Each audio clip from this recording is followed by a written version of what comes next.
Milwaukee Bucks, sumali na sa aktibong team na gustong makuha si Butler. Grabe ang lakas kapag nagkataon. Warriors pwedeng maka-jackpot kay Fox sa deadline. At clutch game 3-pointer ni Curry at poster dunk ni Payton. Tumatak sa isipan ng mga tao. Ngunit bago ang lahat, kung gusto nyo ng pangmatagalang basketball shoes, New Curry 12, mabibili lamang sa halagang 3,100. I-click lamang ang link sa comment section. Ang Milwaukee Bucks ay patuloy na nababanggit bilang isang team na maaaring pumasok sa trade talks para sa suspended Miami Heat star na si Jimmy Butler.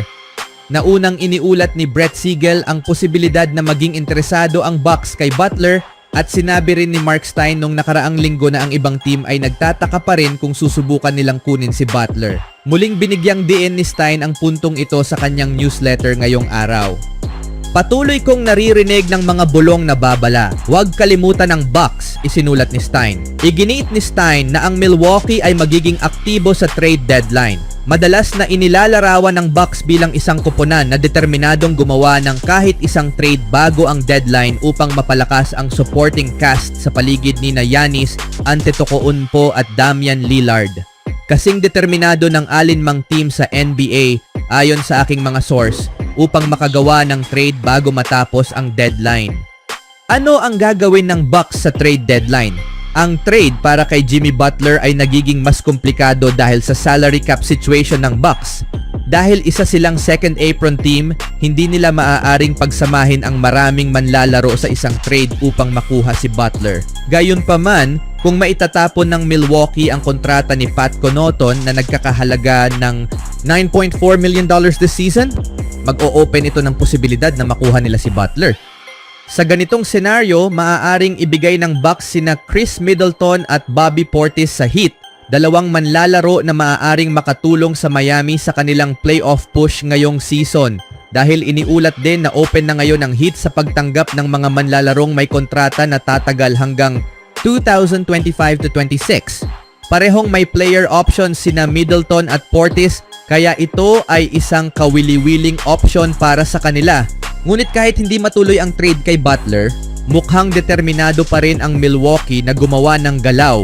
May mga bulong-bulungan noon tungkol kay Bradley Beal bilang bahagi ng Butler talks. Ngunit hindi ito masyadong nagkaroon ng saysay at hindi na mukhang isang tunay na opsyon. Inaasahang magiging interesado rin ng Bucks na ilipat ang target at subukang makuha sina Zach LaVine o Brandon Ingram para sa isang malaking trade move. Ang Milwaukee ay nakabawi mula sa kanilang mabagal na simula ngayong season at may record na 26-19, sapat upang umupo sa ika-4 na pwesto sa Eastern Conference. Gayunpaman, malayo pa rin sila sa tatlong nangungunang koponan sa silangan at si Middleton ay matagal nang may injury concern sa loob ng ilang season. Hindi na nakakagulat na naghahanap si General Manager John Horst ng paraan upang i-upgrade ang kanilang roster, ngunit magiging mahirap pa rin ang paggawa ng isang malaking hakbang bago ang trade deadline. Tiyak na magiging mas malakas ang Bucks kapag magtagumpay sila sa planong ito. Na ano sa tingin nyo mga kaibigan? Sa ibang balita naman, ang Golden State Warriors ay hindi lamang ang team sa kanilang division na may hindi tiyak na hinaharap. Ang Sacramento Kings ay naging ehemplo ng kawalang sistema sa NBA sa loob ng halos 2 dekada. Sa pinakabagong kabanata ng kanilang drama matapos umanong sibakin ng kanilang head coach mas maaga ngayong taon upang subukang mapasaya ang star point guard na si De'Aaron Fox, ngayon naman ay nakikinig sila sa trade offers para kay Fox bago ang deadline. Hindi ito masyadong nakakagulat. Habang umangat ang Kings sa standings simula nang tanggalin nila si head coach Mike Brown ngayong taon, ang kanilang record ay 24-22. Si Fox, na may kontrata hanggang sa susunod na season, ay hindi umano naging open sa pakikipag-usap tungkol sa isang contract extension, kaya napunta ang front office sa mahirap na sitwasyon. Kung pananatilihin nila si Fox hanggang sa matapos ang kanyang kontrata, nanganganib silang mawala siya ng walang kapalit sa free agency. Kung sila ay nasa championship contention, maaaring sulit ang risk na ito, ngunit mukhang natigil ang Kings sa no man's land ng NBA mediocrity. Dahil dito, nakikinig ang Kings sa mga alok. Ayon sa The Athletic, ang San Antonio Spurs ang itinuturing na preferred destination ni Fox. Gayunpaman, dahil may kontrata pa siya hanggang sa susunod na season at wala siyang no trade clause, wala siyang sapat na kapangyarihan upang diktahan kung saan siya mapupunta. Hindi malabong isaalang-alang ng Warriors ang posibilidad ng pagkuha kay Fox dahil ang kanyang sweldo ay mas mababa sa $40 million.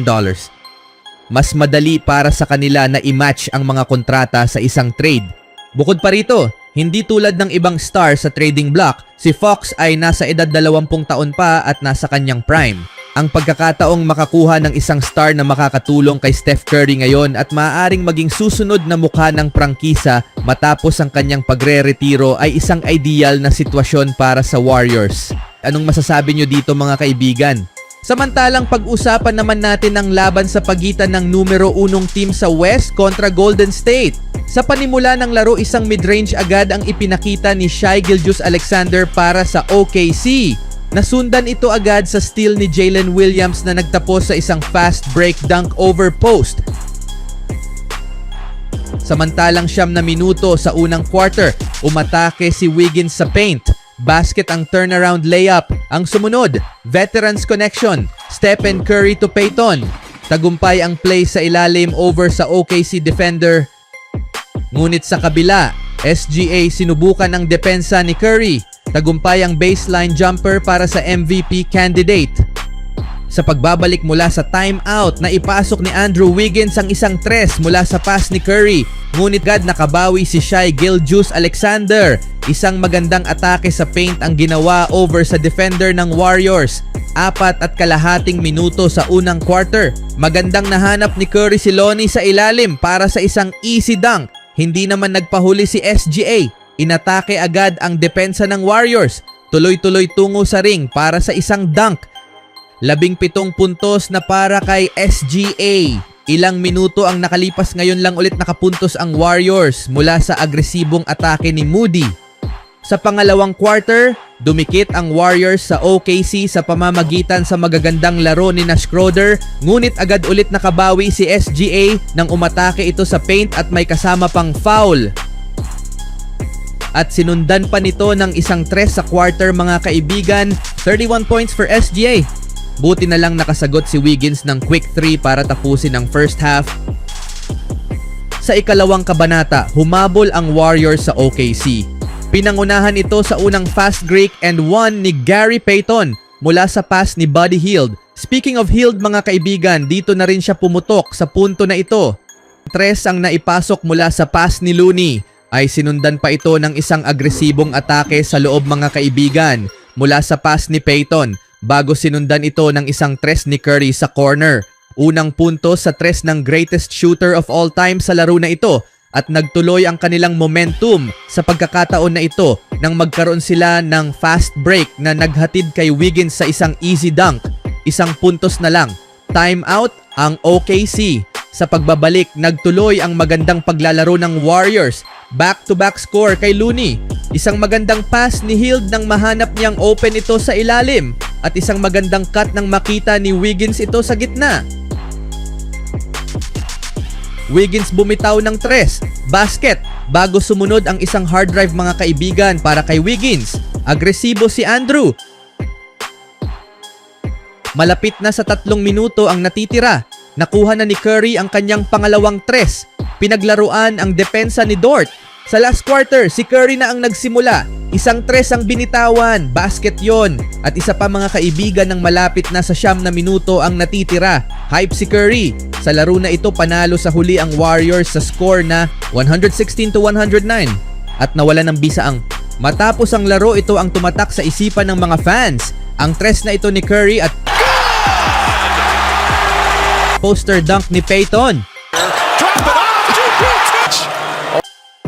Oh my goodness, on his head.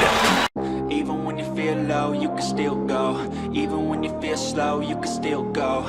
Even when there's no hope, you can still go. I never answer to no, man, I still go. Go, go.